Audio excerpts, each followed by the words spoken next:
Bon, me présenter Martin Duménil, notaire. Ça fait déjà plus de 35 ans que je suis en pratique privée. Je me spécialise surtout dans les transactions immobilières, beaucoup de transactions de ce temps-ci avec tout ce qui s'est passé pendant la pandémie. Mais évidemment, tous ceux qui achètent une propriété par le biais, on leur offre de faire leur testament, leur mandat de protection, etc. Là, ça fait partie du service. Donc, on m'a demandé de vous parler du testament, de vous parler aussi des formes de testament, de quelle façon on peut faire un testament au Québec. Qu'est-ce qui se passe si on décède pas de testament, bon, etc. Donc, je vais y aller avec quelques diapositives. Premièrement, juste pour vous mentionner, j'aime beaucoup l'interaction. On me disait que c'était difficile avec ce genre de conférence-là, d'y aller avec questions-réponses. Donc, je vais vous défiler beaucoup d'informations. Si vous avez des questions, vous pouvez les prendre en note. Vers la fin, pas vers la fin, mais à peu près la moitié, on bloquera et on pourra embarquer avec des questions. Je pense que ça va être des échanges qui vont être intéressants avec peut-être des cas précis pour un peu vous ou, je m'excuse, vos enfants là, qui vous auraient peut-être posé des questions ou vous voulez peut-être les renseigner. Donc, premier détail qui paraît banal, mais qui est quand même important, qui peut faire un testament? Évidemment, c'est seulement les personnes majeures, donc 18 ans et plus. Les enfants ne peuvent pas faire de testament. Et une personne saine d'esprit. Hein, ça paraît simple aussi, mais combien de personnes ou combien d'enfants viennent nous voir et ils nous disent, ben là, mon père ou mon grand-père ou ma grand-mère voudrait faire son testament, mais ils ont été diagnostiqués Alzheimer. Est-ce qu'il est trop tard? Qu'est-ce qu'on peut faire? Donc, évidemment, on ne peut pas faire signer un testament à quelqu'un qui ne comprendra pas ce qu'il va signer. Évidemment, l'Alzheimer, il y a beaucoup de grades. Là. Il ne faut pas attendre d'être rendu à ce point-là pour régler nos dernières volontés. Le testament conjoint n'existe pas au Québec. Donc, un couple qui voudrait faire un testament sur le même document, ce n'est pas légal au Québec. Chacun doit faire son testament. Et ce qu'on mentionne, ben, le testament est toujours révocable. Là. Si vous en avez fait un, puis vous voulez le modifier, il est toujours temps de le modifier avant, évidemment, votre décès ou avant que vous perdiez vos capacités mentales. Donc, je pense que je suis allé trop loin. Donc, pourquoi faire un testament? Évidemment, quelqu'un qui décède pas de testament, c'est la loi qui s'applique. C'est le Code civil qui s'applique. Il y a une dévolution légale qui va décider qui seront nos héritiers à ce moment-là. Donc, c'est sûr que l'avantage de décider ce qu'on veut évite beaucoup de problèmes à ceux qui vont rester. Pour vous, ça va vous assurer que vos dernières volontés vont être respectées. Et évidemment, c'est une protection aussi pour ceux qui restent. Là. Donc, il y a beaucoup de situations où l'importance de faire le testament, parce que la dévolution légale, pour vous donner un exemple, les conjoints de fait, donc ceux qui ne sont pas mariés, ne sont pas reconnus par le Code civil. Donc, un conjoint de fait, s'il n'y a pas de testament, n'héritera jamais de l'autre. Il y en a qui sont encore mariés, séparés, pas divorcés, avec une nouvelle conjointe. Donc, il y a beaucoup de conséquences si on décède avec ce genre de situation-là. Puis on dit, bah, c'est pas grave, ceux qui resteront s'arrangeront avec mes problèmes. Bien, des fois, ça peut être pas juste des problèmes, ça peut être des grosses chicanes qui n'étaient pas présentes au moment de votre vie, mais suite à votre décès, ben, c'est des personnes peut-être qui ne se parleront plus. Un détail aussi, il y en a souvent qui nous parlent de leur assurance vie dans le testament. Ils veulent spécifier leurs bénéficiaires. Ben, moi, je vous recommande toujours de le faire directement avec la compagnie d'assurance, de faire votre choix de bénéficiaire direct. Comme ça, vous pouvez toujours le révoquer sans avoir besoin de modifier ou de repayer votre testament. Comme détail aussi, dans la dévolution légale, j'ai mis un genre de diapo à la fin qui a été préparé par le gouvernement qui donne quand même une idée des situations. Donc, si je suis seul avec enfant ou si je suis seul avec un conjoint de fait avec enfants, pas d'enfants? Est-ce que j'ai des parents? Est-ce que si je décède, je suis marié, je n'ai pas d'enfants, mais j'ai des parents qui héritent? Est-ce que c'est l'époux-épouse? Est-ce que les parents vont hériter d'une partie? Donc, ça, c'est des règles qu'on veut éviter. En faisant le testament, ça vient éviter les répartitions qu'on ne voudrait pas, parce que souvent, il y a une propriété qui peut être en jeu, il peut y avoir certains placements. Donc, on ne voudrait pas créer un conflit entre un époux-épouse et nos parents là, ou nos frères et sœurs. Comme je vous dis tantôt, je pourrais y aller avec les détails, mais ça devient un petit peu technique de vous expliquer, bon, si un décède, etc., etc. Comme je dis, vers la fin, il y a un tableau qui va être joint, que vous pourrez consulter avec le genre de montage qu'ils vont faire. Et vous allez pouvoir le consulter aussi. On va y aller avec les formes de testament. Pour beaucoup, il y en a qui sont au courant. Les termes aussi sont mal utilisés. Donc, au Québec, il y a 3 formes de testament. Donc, le premier, le testament holographe. Bon, il y a toutes sortes de termes qu'on emploie, mais vous le voyez là, de la façon que c'est écrit. C'est holographe. Donc, le testament holographe, il est entièrement écrit de la main du testateur. Donc, ce n'est pas à la dactylo, ce n'est pas à l'ordinateur, ce n'est pas sur un formulaire, c'est entièrement écrit de votre main. Ça doit être signé aussi par le testateur. Et le testament holographe, on n'a pas besoin de témoin. Donc, écrit de votre main, signé, pas de témoin. Pourquoi on n'a pas besoin de témoin? Parce que c'est vous qui l'avez écrit. Et on peut par la suite, je vous expliquerai un peu les deux premiers testaments versus le testament authentique, le testament fait devant notaire, les 2 premiers doivent être homologués par le tribunal, doivent être vérifiés par le tribunal. Donc, le testament qui est écrit de la main du testateur, on peut avoir un témoin qui va signer une déclaration assermentée qui va venir reconnaître l'écriture et la signature du testateur. Il n'est pas nécessairement daté, le testament holographe, mais c'est préférable qu'il le soit parce que si on découvre plusieurs testaments, c'est toujours le dernier qu'on doit utiliser. Donc, pour éviter un conflit, lequel est vraiment le dernier, là. Donc, c'est toujours préférable de le dater. Okay, je reviens quand même, là, je vous l'explique, holographe puis devant témoin, mais ce n'est pas la meilleure solution. Le deuxième, le testament qui est, ça c'est le testament holographe, je m'excuse, j'aurais dû changer la diapo. Le deuxième, c'est le testament qui est fait devant témoin.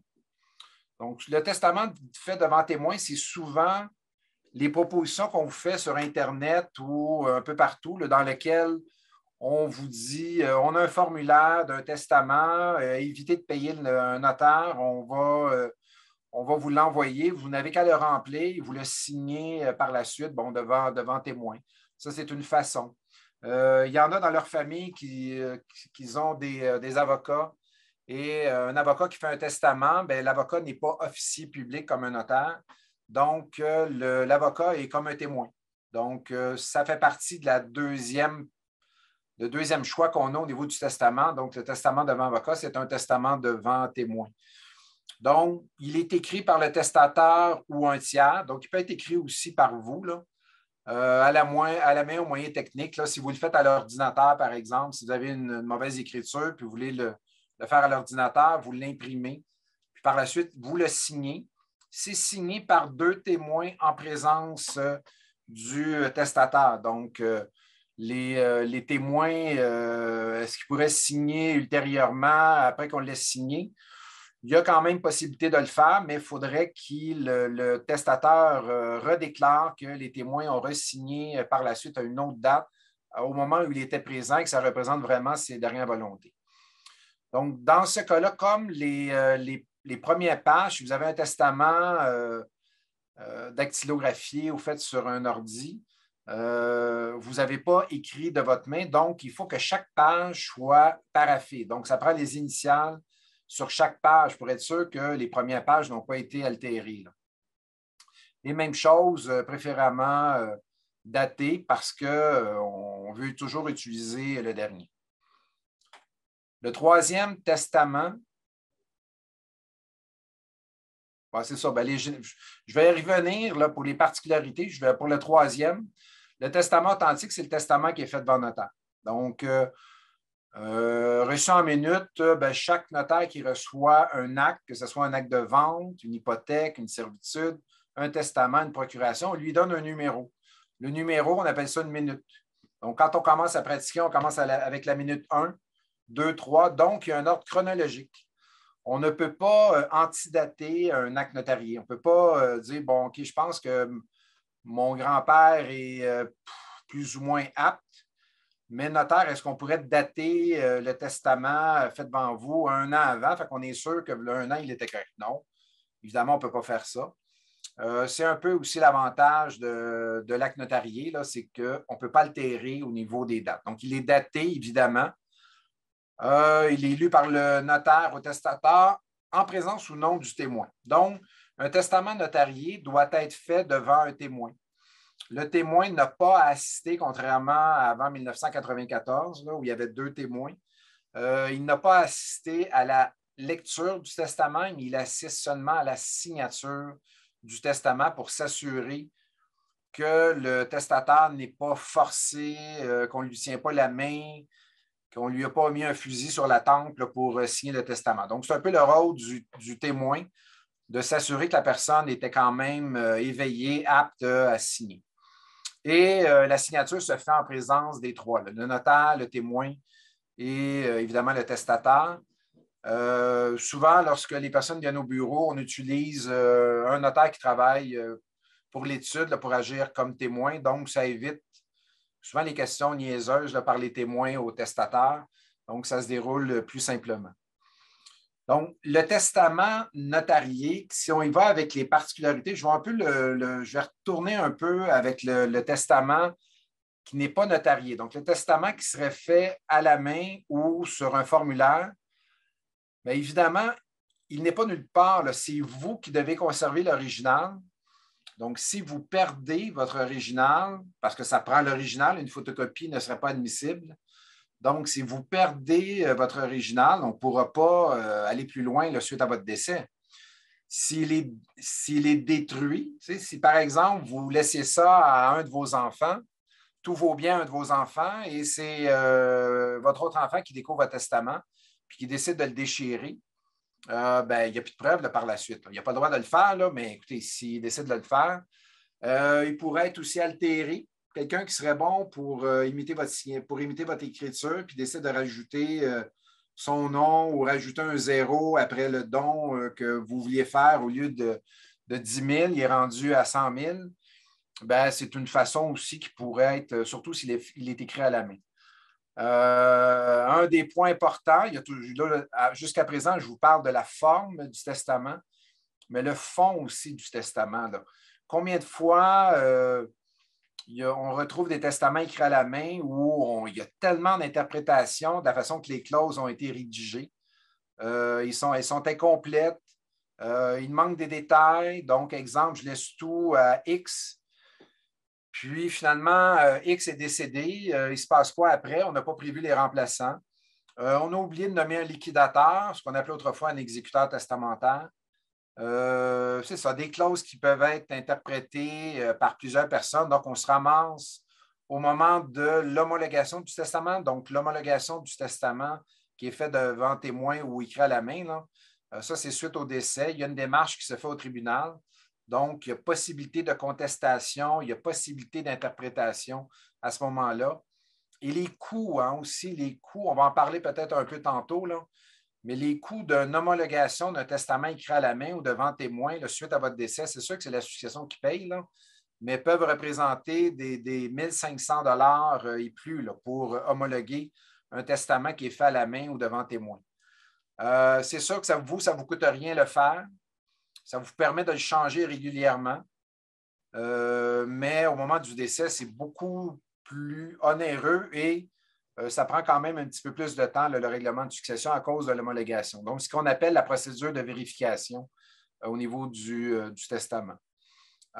Si on y va avec, bon, aussi au niveau du testament devant témoin, ce qui est important, c'est que là, vous le signez devant 2 témoins, celui qui est fait sur un formulaire. Mais si vous décédez, bon, si vous décédez 6 mois après, on est capable de retracer le témoin, là. Mais si vous décédez 20 ans plus tard, pour l'homologation, pour la vérification au tribunal, il faut retracer le témoin. Donc, ça peut arriver que les témoins sont disparus, sont décédés.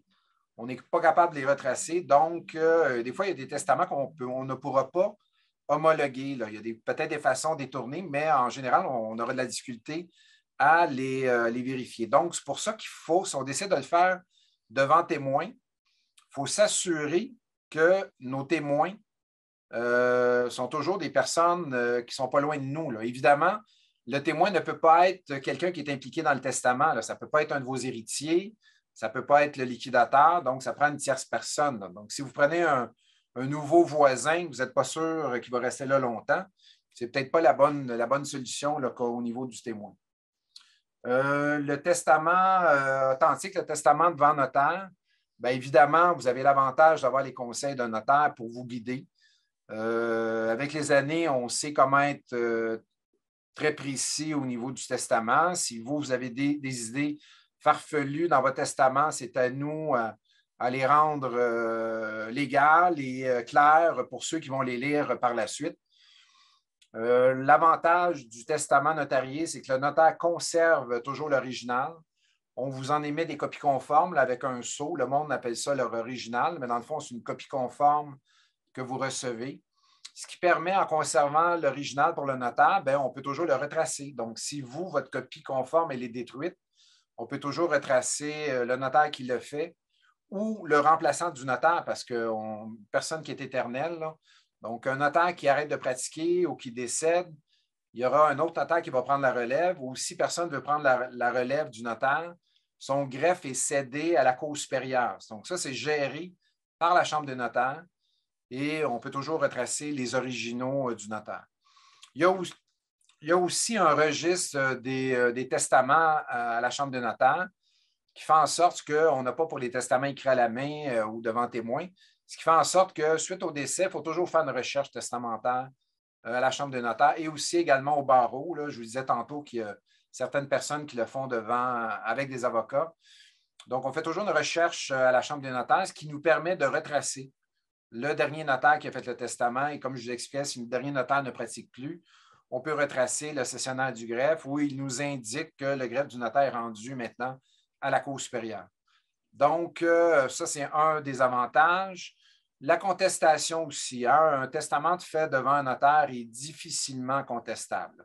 Évidemment, si le notaire est allé faire signer quelqu'un à l'hôpital pendant que la personne était inapte, sans avoir un billet médical de la personne, du testateur, ben là, oui, peut-être avec des preuves aussi évidentes, ça devient difficile, ça devient possible de le contester. Mais un testament qui est fait avec le notaire, avec ce qu'on nous enseigne pour s'assurer que les personnes comprennent bien et qu'ils sont aptes, c'est très, très, très difficile d'attaquer un testament qui a été fait devant le notaire. Le repérage, ça, j'en ai parlé. Il n'y a aucune procédure de vérification. Évidemment, au décès, le testament qui est fait devant le notaire, c'est pour ça qu'on appelle ça le testament authentique. Il n'a pas à être vérifié par le tribunal. Donc, on peut s'en servir. C'est seulement qu'il faut attendre les recherches testamentaires pour s'assurer qu'on travaille avec le dernier, parce qu'il y en a qui peuvent en faire un devant un notaire, mais peuvent décider d'en faire un à la main à la dernière minute ou d'en faire un autre chez un autre notaire, mais qui n'ont pas encore reçu la copie papier à la maison. Et souvent, peut-être que la famille n'était pas au courant qu'il y a eu un dernier testament qui a été fait à la dernière minute. Donc, il faut toujours travailler avec le dernier testament et le dernier testament est confirmé par les recherches testamentaires. Il y a un petit détail qui est écrit.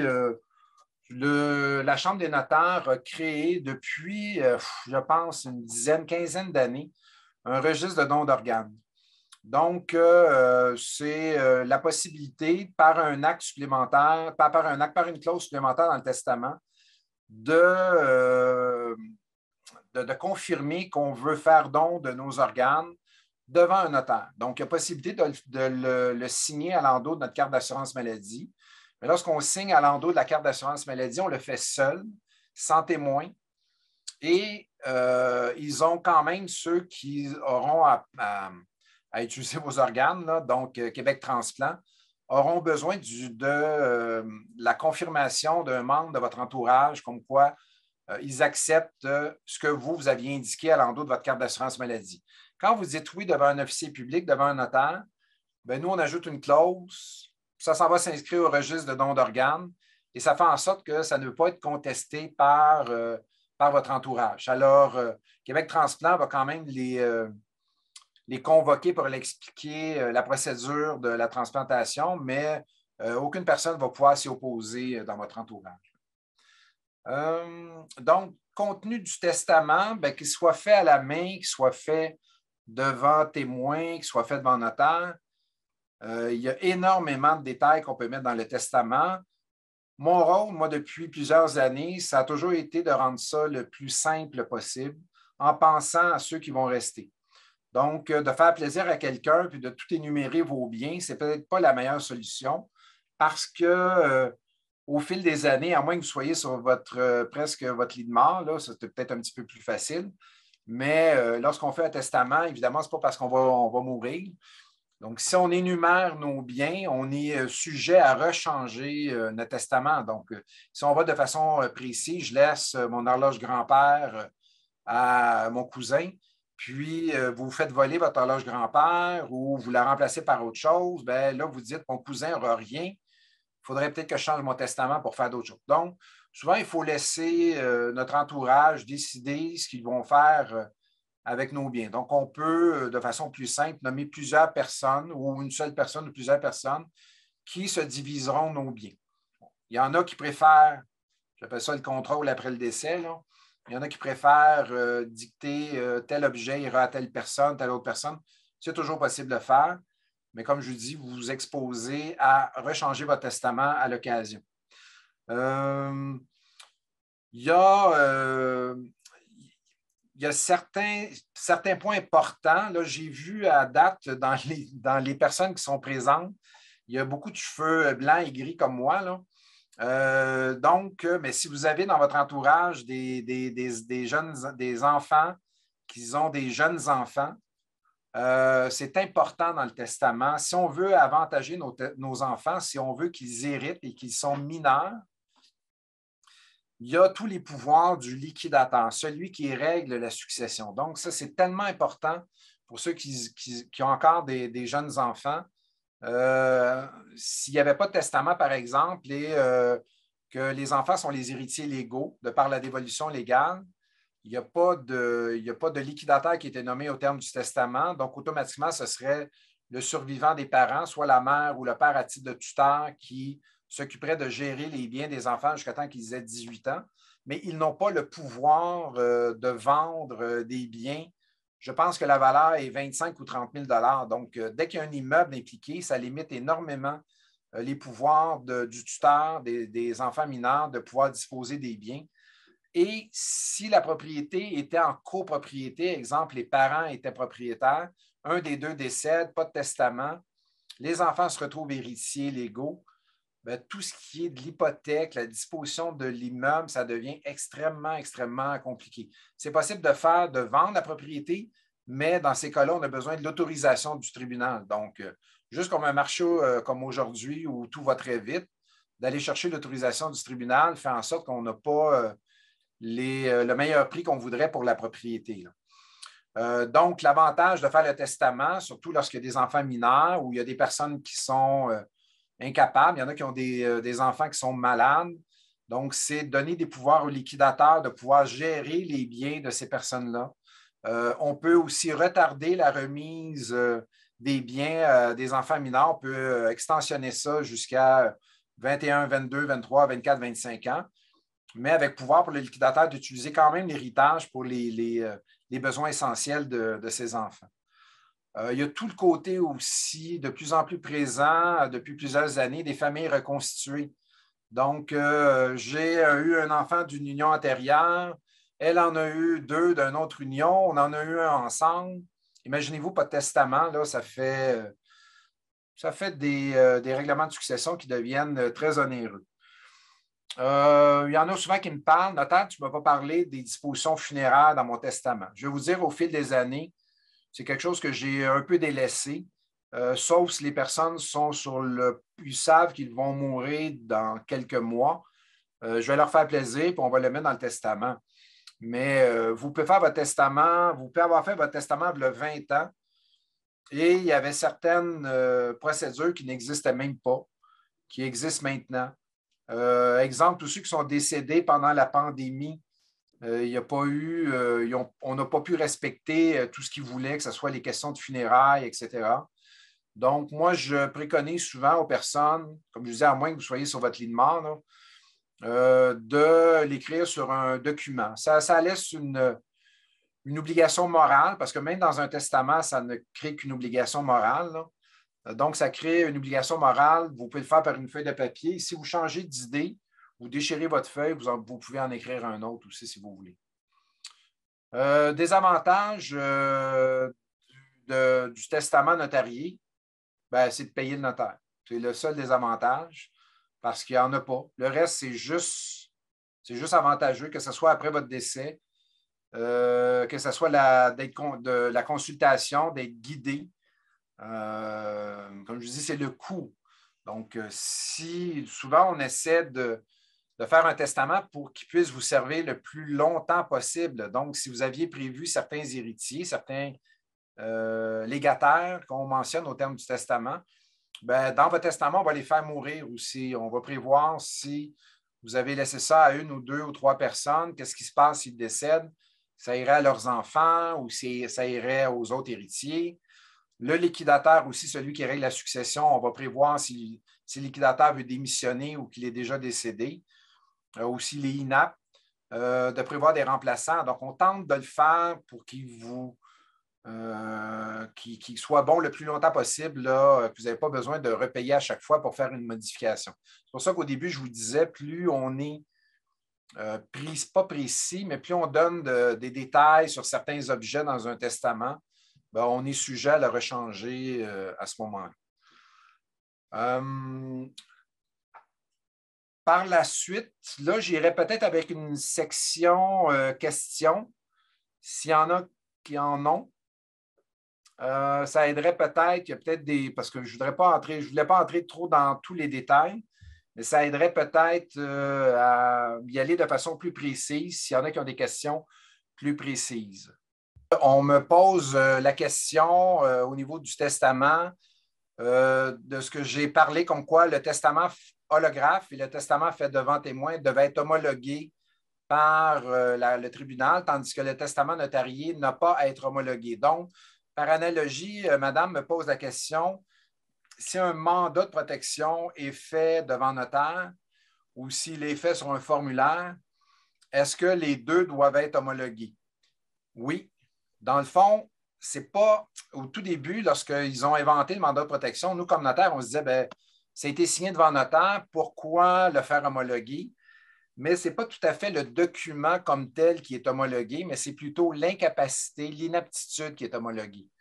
Donc, on ne pourrait, même si le mandat de protection a été fait devant notaire, il est conditionnel à ce qu'on prouve que la personne qui a signé ce document-là soit inapte mentalement.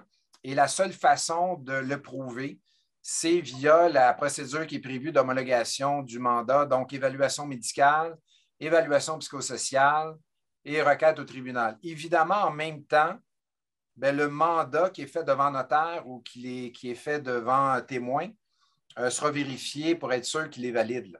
Mais c'est surtout l'incapacité qui sera homologuée là, lorsqu'on fait la démarche.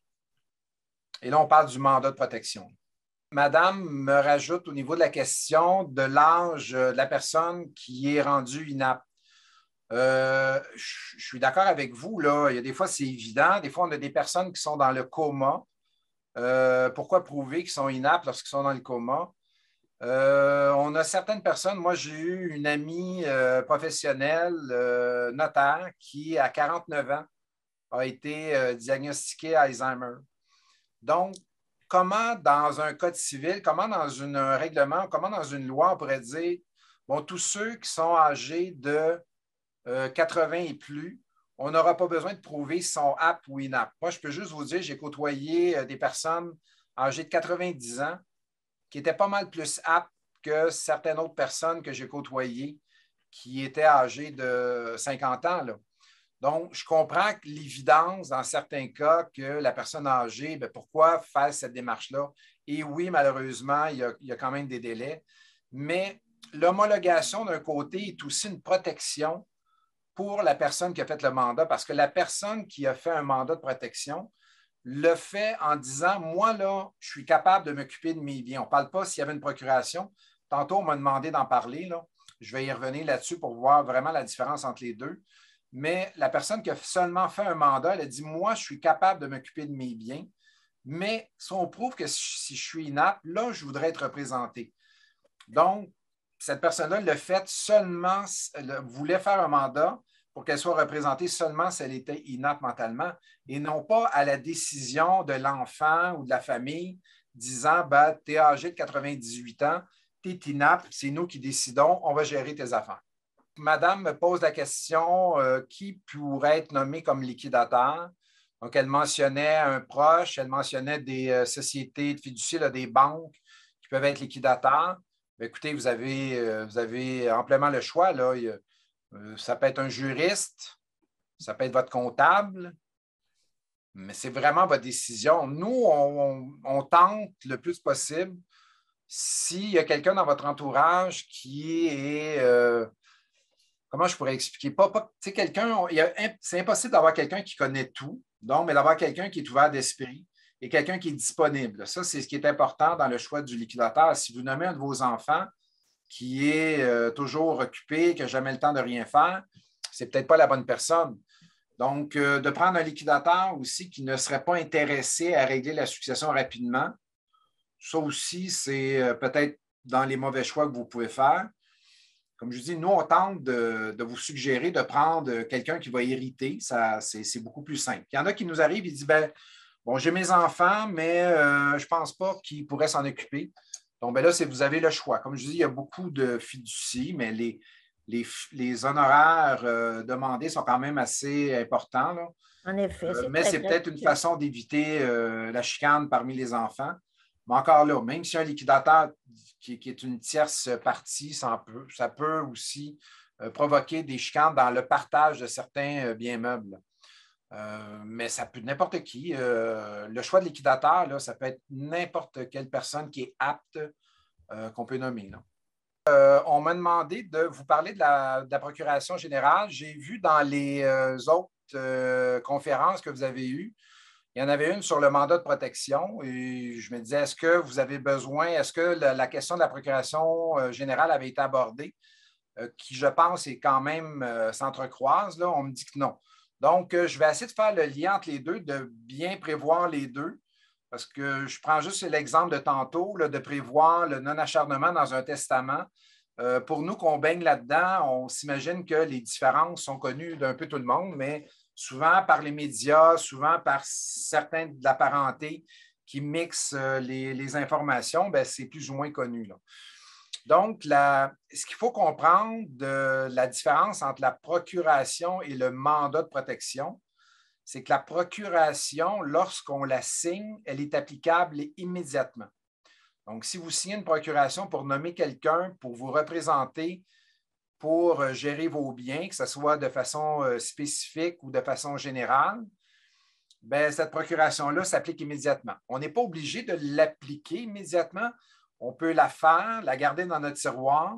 Et si on est diminué physiquement ou si, pas mentalement, là, mais physiquement, et si on s'absente souvent ou si on est hospitalisé, bien, on peut ressortir cette procuration-là parce qu'on a toujours notre tête d'avertir les personnes qu'on avait nommées qui peuvent nous représenter, là. La procuration qu'on fait, la procuration générale notamment, elle tombe lorsqu'on devient inapte mentalement. Donc, la question toute de la clause d'inaptitude à l'intérieur de la procuration ou le mandat en cas d'inaptitude ou le mandat de protection, qui est le nouveau terme dernièrement, ça n'existait pas avant le début des années 90, là.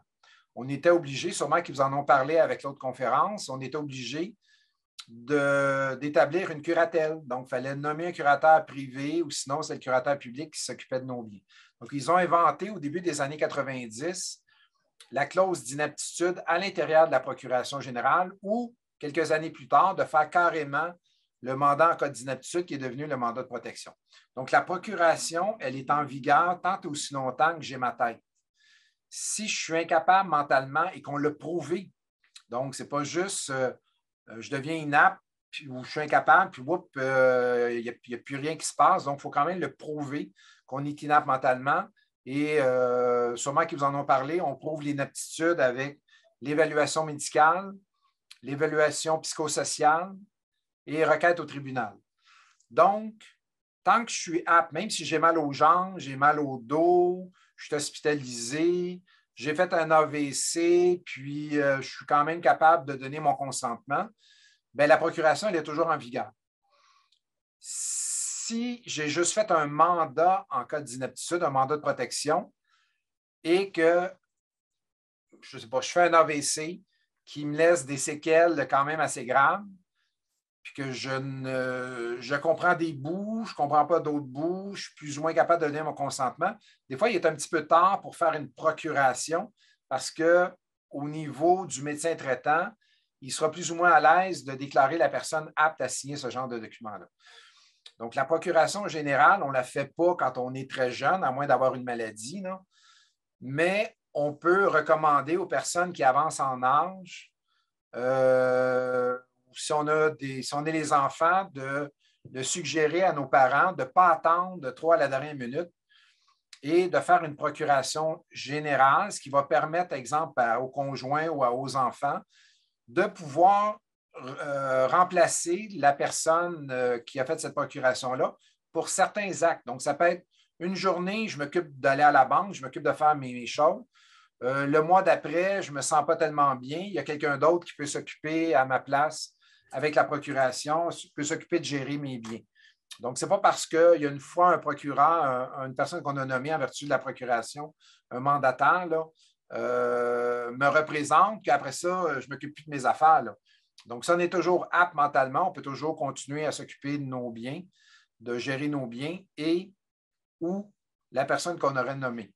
C'est possible dans la procuration de nommer une personne ou deux personnes qui agiront toujours ensemble ou deux personnes qui pourront agir soit l'un ou l'autre. Donc, des fois, dans un couple, là, on s'imagine qu'il y en a toujours un des deux qui va s'occuper de l'autre, mais ça arrive malheureusement que les deux tombent malades en même temps. Donc, si dans une procuration, on s'est nommé l'un et l'autre en conjoint, par exemple, et que les deux, on devient malade physiquement, pas mentalement, mais physiquement, bien, on n'a plus personne qui est nommé, on est obligé d'en faire un autre. Donc, c'est possible pour ceux qui ont des enfants, comme je vous dis, quand vous êtes avancé, là, pas à 30-40 ans qu'on fait ça, là, à moins d'être malade physiquement, je le répète.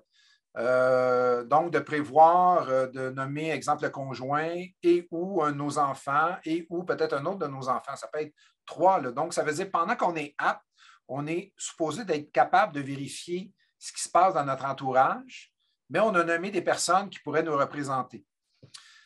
Dans le cas du mandat de protection, vous avez eu peut-être la conférence, le mandat de protection, ce n'est pas possible de prévoir et ou, une personne et ou un autre. C'est juste possible de le prévoir en cascade, donc de prévoir une personne ou deux ensemble qui vont nous représenter. Si cette personne est décédée ou déclarée inapte, de le remplacer par quelqu'un d'autre. Mais dans la procuration, c'est possible de le faire.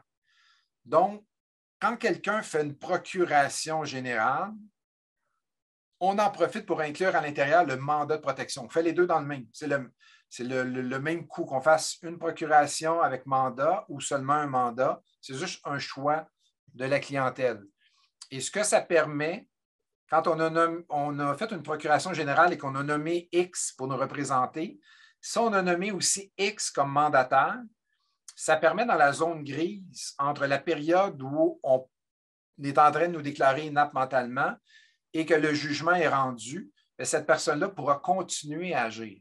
Tandis que quand on a fait juste un mandat de protection et qu'on est supposément inapte, il y a comme une période où il n'y a plus rien qui peut se faire sur nos biens. Prenons le cas là, diagnostic d'un cancer terminal, quand même assez fulgurant, où on a une procuration avec un mandat.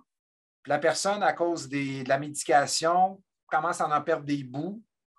commence à être plus ou moins apte, bien, si on a fait la procuration générale avec le mandat de protection, puis qu'on sait que la situation ne durera pas éternellement, normalement, il faudrait faire la démarche de l'homologation du mandat, mais on peut, dans la zone grise, tant qu'on n'a pas officiellement déclaré la personne inapte mentalement, que la personne puisse continuer à agir.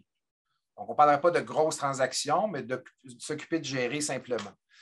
Dans la procuration générale, il peut arriver dans les personnes peut-être un petit peu plus âgées où le patrimoine a été seulement à un seul nom au fil des années. Donc, on a connu ça, peut-être que ça existe encore de nos jours, où tous les biens étaient au nom d'une personne et l'autre avait presque rien à son nom, mais manquait de rien. Tu sais, ça fonctionnait comme ça. Si la personne qui a l'ensemble des biens à son nom devient inapte mentalement, même si tu es nommé comme procureur ou tu es nommé comme mandataire, je m'excuse, tu ne peux pas utiliser les biens de l'autre à ton propre profit. Il faut toujours que tu l'utilises au profit de la personne que tu gères les biens. Bon, dans la procuration, la personne peut dire oui, je te permets de l'utiliser. Mais dans la portion mandat, ça sera important de prévoir la possibilité de donner pouvoir au mandataire d'utiliser les biens de la personne inapte au profit de l'autre, mais en s'assurant que l'INAP en aura assez jusqu'à la fin de sa vie. Donc, il y a certaines clauses dans la procuration qu'on peut ajouter qui est une meilleure protection. Pour ceux qui, dans la procuration, dans la portion mandat, là, qui est inclus dans la procuration aussi. La procuration aussi peut être spécifique. Vous avez un immeuble, vous en allez en Floride pendant 4 mois et la vente de la propriété doit se faire et vous ne pouvez pas être là. Donc, vous pouvez nommer quelqu'un pour vous représenter, mais que pour la transaction, que pour la vente de la propriété qui prendra fin suite à la vente de la propriété. Donc, ce qu'on appelle une procuration spécifique.